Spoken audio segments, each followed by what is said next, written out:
गुजरात अपने टेक्सटाइल्स के लिए तो जाना जाता है, लेकिन गुजरात में ऐसी कई चीजें हैं जो यहाँ की धरोहर समझाती हैं, दिखाती हैं।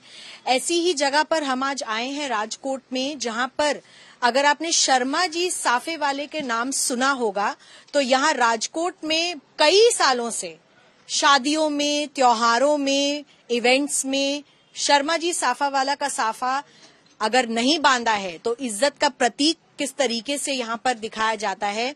और ये जो परिवार है उनका कितने सालों से इस धरोहर को संभाले हुए है वो हम आपको दिखाना चाह रहे हैं। हमारे साथ शर्मा जी के जो सुपुत्र हैं कविंद्र जी, वो मौजूद हैं इस वक्त और सामने इन्होंने 1 मिनट में पगड़ी बांध ली है।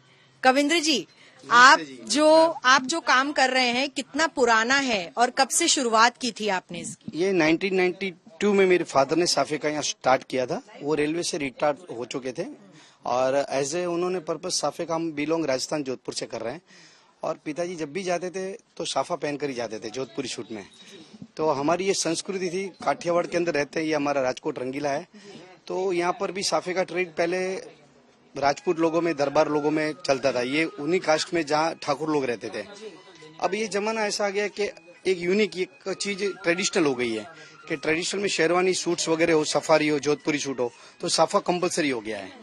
और साफे का पिताजी को आज तकरीबन 29 ईयर्स हो चुके इसमें, और वो तो अब लेट हो चुके हैं 2013 में। और अभी उसकी धरोहर हम लोग संस्कृति इसको संभाले रखे हैं। तो मुझे ये भी बताइए कि मैंने सुना कि यहाँ पे आपने तरह तरीके के लोगों को साफा बांधा है, उसमें से एक प्रधानमंत्री नरेंद्र मोदी भी हैं, पूर्व प्रधानमंत्री अटल बिहारी वाजपेयी भी हैं। उस दौर के बारे में हमें बताइए थोड़ा। वो तो हमारे पिताजी ने जिस समय में साफे बांधे थे, जब यहाँ पहली बार मोदी साहब ने जब अपना इलेक्शन का जो फॉर्म भरा था, तब वजूभाई वाला जी ने उनको सीट खाली करके दी थी। तब उनका साफा पहना के उनका स्वागत किया था। तो उस वक्त पिताजी को प्राउड फील हुआ इस चीज का, और उन्होंने खुद ने इस चीज को फील किया कि भाई साफा तो अच्छा है, हमारे सीएम साहब को पहनाया है। तो उनके बाद फादर को ही वो बुला देते हैं। पर अभी जो मुद्दा है वो हमारा ट्रेडिशनल का शादी ब्याह के अंदर ज्यादा चलने लग गया है। राजकीय क्षेत्र में जो चलता ही है वो तो कभी भी कोई भी इलेक्शन आता है तब उनकी जरूरत रहती है, पर ये मोस्टली हमारा शादी ब्याह का ट्रेडिशनल है।